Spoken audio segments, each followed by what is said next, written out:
Crowdin is a localization platform that is built around choice. You choose how you connect your content, which AI or MT you plug in, how you are going to run your workflows, and who gets access to what. Okay, so we will start with simple project creation. Then I'm going to show you all the apps and integrations. Then we will jump into workflows, AI and MT, and we will finish data reporting and security. So let's start with very simple project creation. Like in any other translation tool, we need to provide a name. Then we have to provide source and target languages. Then once we pick our project type, we have to select workflow. We don't have to select workflow at all, so we can actually pick no workflow, or you can pick one of those default ones or workflows that you created yourself. And next, inside Crowdin, you can either pick a TM or glossary that you already created, or you can just create a new TM and glossary for this project. And then you click create, and that's it, right? So as you can see, this was very simple, right? But from this very simple project creation, you can expand this to be a very complicated project, right? So as you can see, we have a lot of different integrations. We have CLI and we have API. We haven't uploaded any files yet. Let me actually open maybe another project and let me show you all the different possibilities what we have here. Okay, so we have a dashboard, right, where we have simple information about the project, all the languages that we picked, right? We have all the workflows, but you don't have to pick a workflow if you don't want to. You can pick one of those that are there by default, or you can create your own.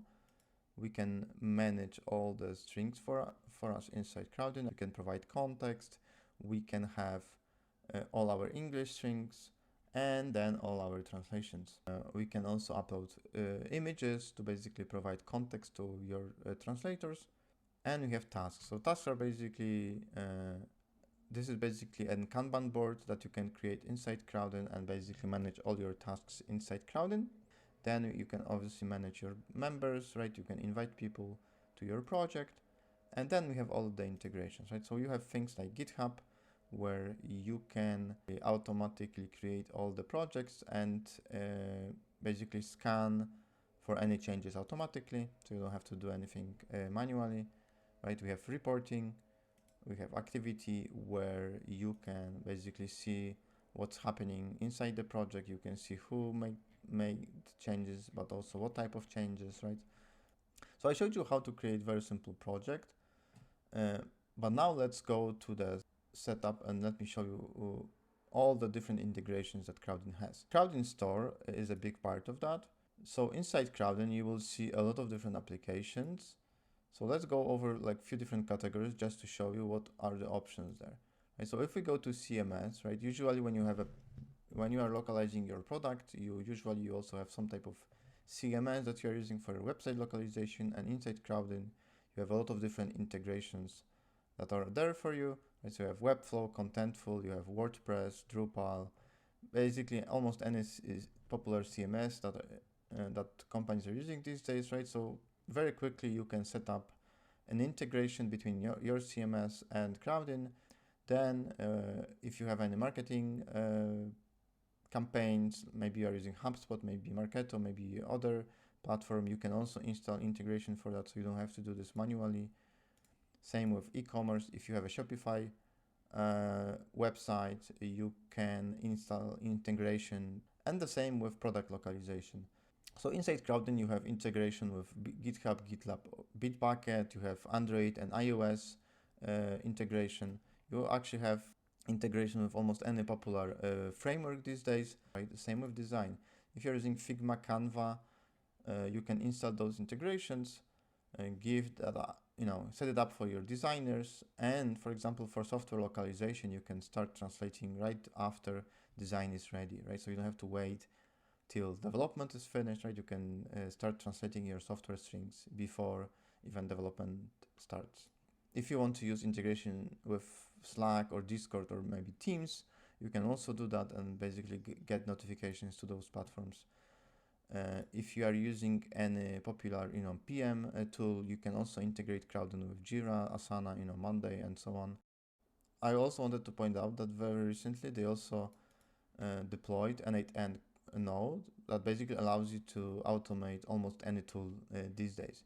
that is available in N8N. So I think this is also amazing. So now not only you have so many different integrations inside Crowdin, now you can also use N8N and automate even more. So let's assume we set up all our integrations, and usually then you want to go into workflows, right?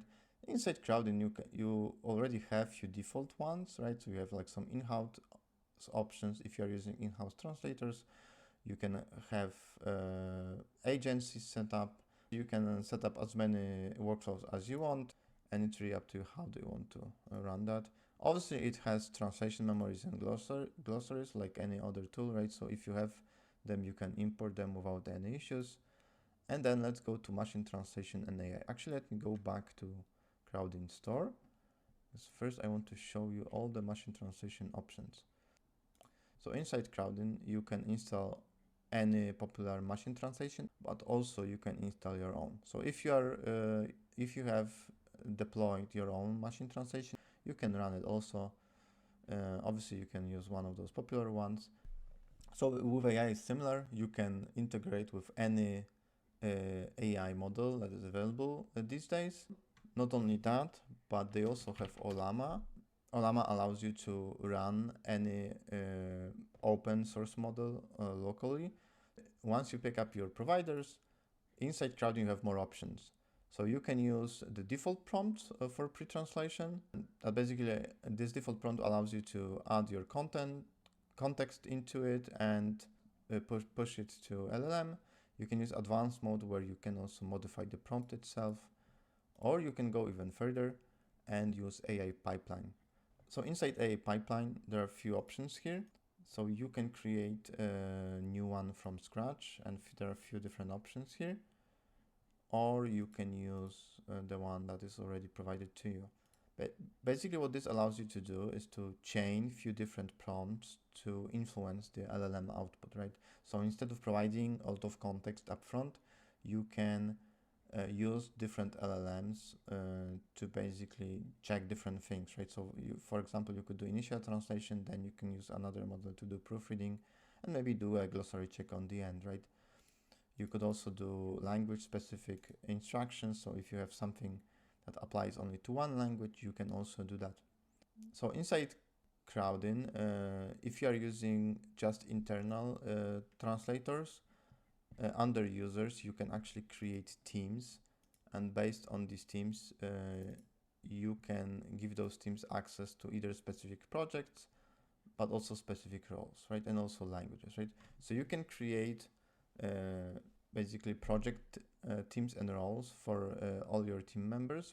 If you are not using internal translators, you have two more options here. Right, so if you are inviting an LSP as a vendor, you can actually invite them, and they can actually manage your Crowdin instance for you. So if you don't want to do it yourself, right, or you can just invite them as a project manager. If you don't want them to manage anything inside your Crowdin, and you just want to do it yourself, you can invite them as vendor organization and basically sync to different Crowdin organizations. And then obviously once that is set up, right, you want to have reporting and data. So there are two levels for reporting. First one is under project. So under projects you have all of these reports that you can run, right, for costs, for translation accuracy, usage, and so on. And you have some dashboards already that you can use, right, to track issues and so on, right? So this can be very helpful for continuous projects that you run inside Crowdin. But obviously for some use cases, having a general dashboard is also helpful. So here you can also track costs or translation accuracy across the whole organization, right? So you already have some dashboards. In any big organization, security these days is very important. And inside Crowdin, you actually have few options how you can run SSO, for example. So inside Crowdin, you obviously can use Google, you can use Okta, you can use Azure or other options to manage all your users, internal users. And also under your organization, you actually have a lot of different options. So just to finalize this video, Crowdin is all about flexibility and options. Every company is different. So depending on what you have, right? If you have software and you are using any of these, you can integrate very quickly. If you are translating mobile applications, you have integrations out of the box. If you have multiple CMS systems, you can integrate with them without any issues. If you are translating games, if you are translating marketing campaigns, you have integrations for those platforms too, and obviously with documentation too, right? So you have all of these options. With machine translation and AI, it's the same, right? If you want to use popular LLMs, you can. If you want to use your own machine translation or your own LLM, you can do that too, or you can use Olama also. You have all of these options, and it's really up to you to choose what you actually need, and Crowdin is just in the middle of that, helping you elevate your localization program.